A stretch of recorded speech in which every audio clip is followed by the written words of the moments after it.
Keluaran pasal 4 ayat 1 sampai 17. Lalu sahut Musa, "Bagaimana jika mereka tidak percaya kepadaku dan tidak mendengarkan perkataanku, melainkan berkata, 'Tuhan tidak menampakkan diri kepadamu'?" Tuhan berfirman kepadanya, "Apakah yang di tanganmu itu?" Jawab Musa, "Tongkat."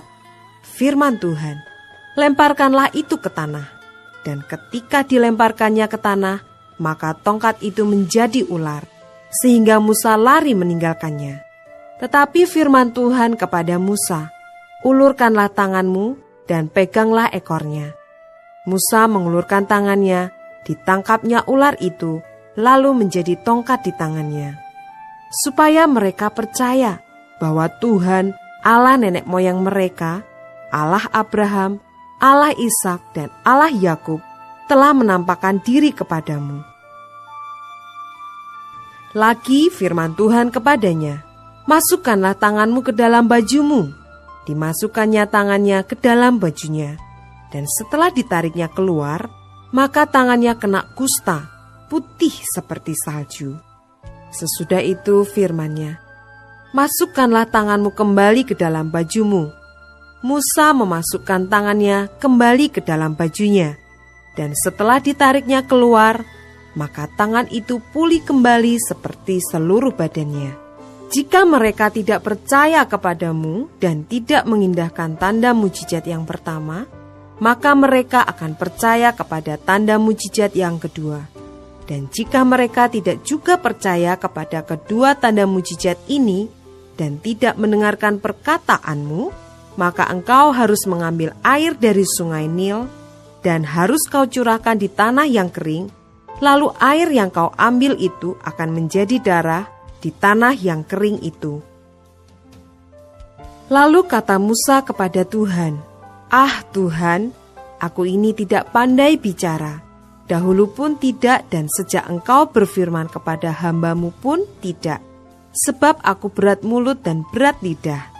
Tetapi Tuhan berfirman kepadanya, "Siapakah yang membuat lidah manusia? Siapakah yang membuat orang bisu atau tuli?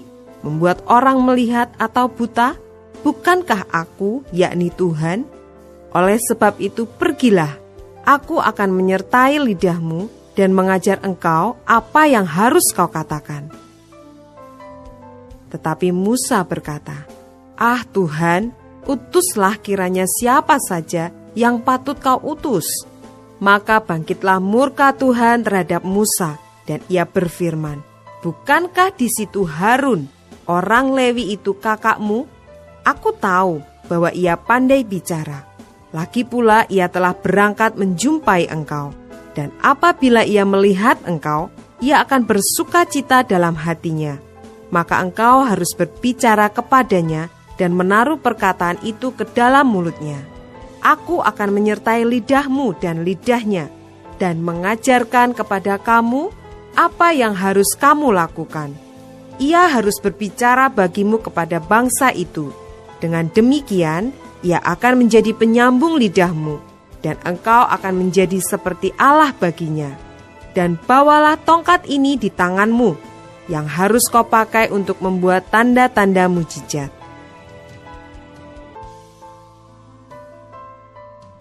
Ayat 18 sampai dengan 31.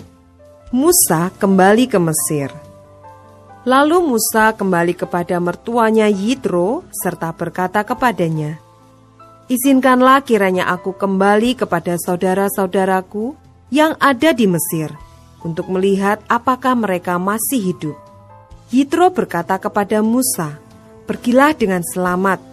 Adapun Tuhan sudah berfirman kepada Musa di Midian, 'Kembalilah ke Mesir, sebab semua orang yang ingin mencabut nyawamu telah mati.'"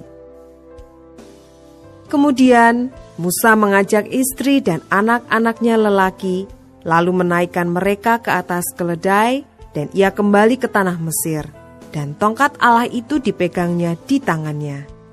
Firman Tuhan kepada Musa, "Pada waktu engkau hendak kembali ini ke Mesir, ingatlah, supaya segala mujizat yang telah kuserahkan ke dalam tanganmu, kau perbuat di depan Firaun.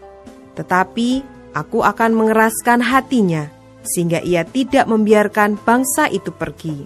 Maka engkau harus berkata kepada Firaun, beginilah firman Tuhan, Israel ialah anakku, anakku yang sulung.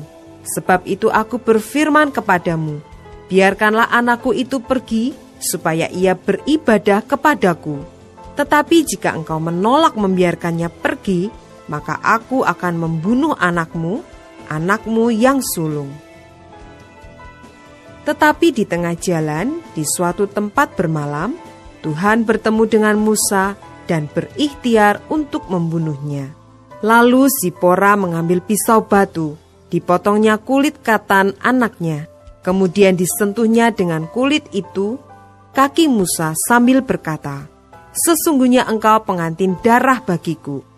Lalu Tuhan membiarkan Musa, pengantin darah, kata Zipora waktu itu, karena mengingat sunat itu. Berfirmanlah Tuhan kepada Harun, pergilah ke padang gurun menjumpai Musa. Ia pergi dan bertemu dengan dia di gunung Allah, lalu menciumnya. Kemudian Musa memberitahukan kepada Harun segala firman Tuhan yang disuruhkannya kepadanya untuk disampaikan dan segala tanda mujizat yang diperintahkannya kepadanya untuk dibuat. Lalu pergilah Musa beserta Harun dan mereka mengumpulkan semua tua-tua Israel. Harun mengucapkan segala firman yang telah diucapkan Tuhan kepada Musa, serta membuat di depan bangsa itu tanda-tanda mujizat itu. Lalu percayalah bangsa itu, dan ketika mereka mendengar bahwa Tuhan telah mengindahkan orang Israel dan telah melihat kesengsaraan mereka, maka berlututlah mereka dan sujud menyembah.